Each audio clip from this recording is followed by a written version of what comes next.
top of Mount Wachusett, Princeton, Massachusetts. Your GBS Sportscast is coming up next.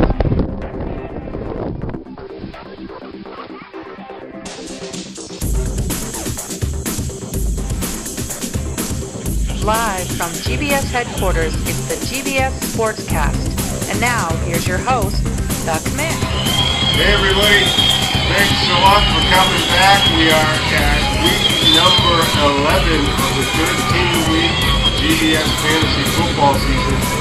Hey, after the election, I just had to go there, and now I can say I have been to the mountaintop. Thank you. All right, let's get to the action. Friggin' incredible. I can't believe I lost. I'm almost at 500. What the fuck? I better make it to the playoffs or I'll be friggin' pissed. Oh. That's the words of Flying Dutchman's owner, J-Mo Morin, as the Dutchman fell to 7th place, and the Incredibles clinched the playoff spot with a 93-66 win over the Flying Dutchman. The Incredibles got 44 points from Mojo Drew and D'Angelo Williams. He called that earlier in the week, that D'Angelo Williams was going to be big. Brilliant! For Mr. Fletcher. The Dutchman only got 2 points from both of their wide receivers, Lee Evans, who got the big egg, and Vinnie Jackson got 2 whole points to double up on that. Ooh. Incredible's first year in GBS. He's an experienced guy. I told you he was going to be serious. He's in 2nd place, and he's not ready to stop yet. So there you go with that. Black Label Society's 9-game winning streak came to a screeching halt at the hands of the defending champion Wolfpack, who beat him 96-74. Wolfpack paid the game of the year. 7 of 8 players scored in double figures. BLS fell into that trap game after scoring 149 points last week. It seems like they took a little bit of a rest, but the defending champs are not ready to give up, and now we know who really runs this league around here, you son of a... You guys are so fucking out of it. Here to explain the strategy behind the Wolfpack win for the first time in a coaching demeanor is the owner of the Wolfpack, me. Okay, I'm gonna do this thing. All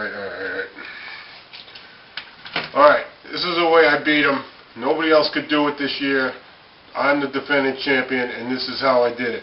I'm going to do it right here on the Gibby Strader for you. It's pretty simple. Let me get a little close-up shot here.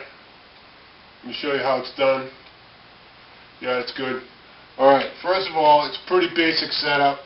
You got your wideouts on either side like that. Yeah. And then you got your linemen. I got one guy blocking here. I got one guy blocking here. I got another guy blocking over here. All right. I got the backs. I got backs coming around like this. So that's blocked off, pretty much like that. I got my other back coming around. So that's pretty much blocked off. But here's the key to the play right here. Here we go.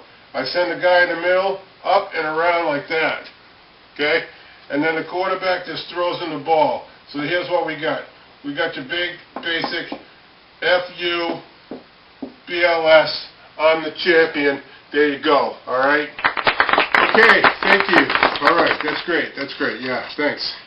The Punishers clinched the playoff spot despite losing to the Monkey Spankers 69-60. The Spankers got 19 points from Jonathan Stewart. The Punishers got 19, matched that with Aaron Rodgers. We ask for comments like we do every week. Usually we get some good comments.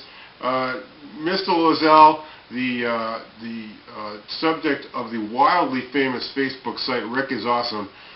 Rick sent us a letter, as he usually does.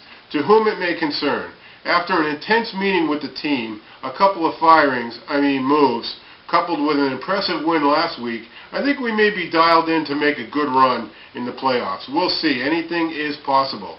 As you know, the Monkey Spankers are a proud organization with a long tradition of good sportsmanship and winning, and strives to keep those qualities. This year is no exception.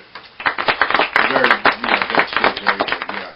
Yeah. Well, the Spankers, despite being a proud organization, they play the Doormats next week, and the loser of that game will be eliminated from the playoffs, no question about it. So that pride better carry them through next game. And we will have the Spankers, Rick Lozelle, win or lose. He'll be right here in the studio next week. Looking forward to that. We'll be right back with more of this week's action right after this. Do you have feelings of inadequacy? Do you suffer from shyness? Do you sometimes wish you were more assertive? If you answered yes to any of these questions, ask your doctor or pharmacist about tequila. Tequila is the safe, natural way to feel better and more confident about yourself and your actions. Tequila can help ease you out of your shyness and let you tell the world that you're ready and willing to do just about anything. You'll notice the benefits of tequila almost immediately, and with a regimen of regular doses, you can overcome any obstacles that prevent you from living the life you want to live. Shyness and awkwardness will be a thing of the past, and you'll discover many talents you never knew you had. Stop hiding and start living with tequila. Tequila may not be right for everyone. Women who are pregnant or nursing should not use tequila. However, women who wouldn't mind nursing or becoming pregnant are encouraged to try it. Side effects may include dizziness, nausea, vomiting, incarceration, erotic lustfulness, loss of motor control, loss of clothing, loss of money, loss of virginity, delusions of grandeur, table dancing, headache, dehydration, dry mouth, and a desire to sing karaoke and play all-night rounds of strip poker, truth or dare, and naked twister. Warning, the consumption of alcohol may make you think you're whispering when you're not, is a major factor in dancing like a retard, may cause you to tell your friends over and over again that you're in love with them, also may cause you to think you can sing. Alcohol may lead you to believe that ex-lovers are really dying for you to telephone them at 4 in the morning. Alcohol may make you think you can logically converse with members of the opposite sex without spitting. It may create the illusion that you are tougher, smarter, faster, and better looking than most people, and it may lead you to think people are laughing with you. Alcohol may cause pregnancy, and it also may be a major factor in getting your ass kicked. So what are you waiting for? Stop hiding and start living with tequila. Okay, folks, welcome back. All is not well in Computer Geeks camp. The three-time champion Adam Levinson suffered what could be a season-ending injury in a devastating loss to Victory is Far Away, 64-61. Levinson pictured here.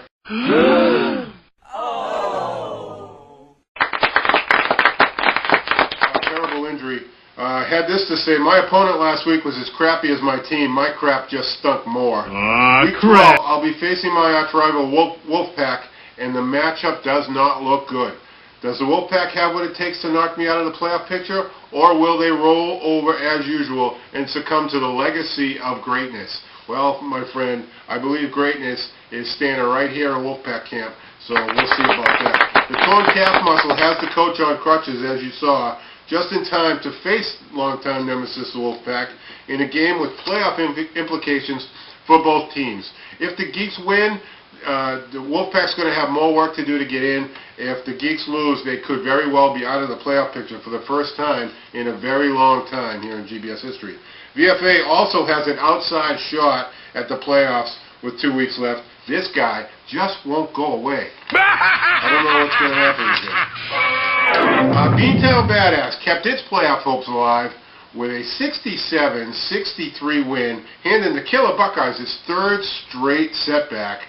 J.W. John Witten had this to say: first, I want to say you're welcome to the team who was handed a victory by playing me. Because the NFL referees who couldn't get a call right to save their fucking lives and who decided the Steelers committed 125 yards in penalties and the Chargers committed 1 penalty for 5 yards. I watched this game Sunday night. It was a fantastic football game.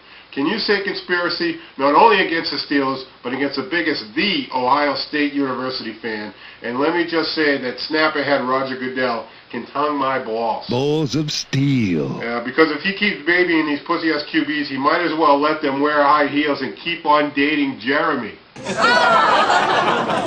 I would have won this past week if they would have gotten that last play right at Sunday Night Football. You all know about that controversial Troy Polamalu fumble recovery that got called back inadvertently. Then there was Tony Homo. Just when I think you've said the stupidest thing ever, you keep talking. Now that Reggie Bush and Homo are back, I'm calling a championship for the next dynasty, the Killer Buckeyes. Thank you, and fuck Michigan. Well, now that the excuses are done, Badass, instead of talking the game, got 24 points from Peyton Manning to win this one. And though the Bucs are still in good shape at 7-5, Beantown is pulling for a Wolfpack win next week, to give themselves a ticket in. Yeah, all right.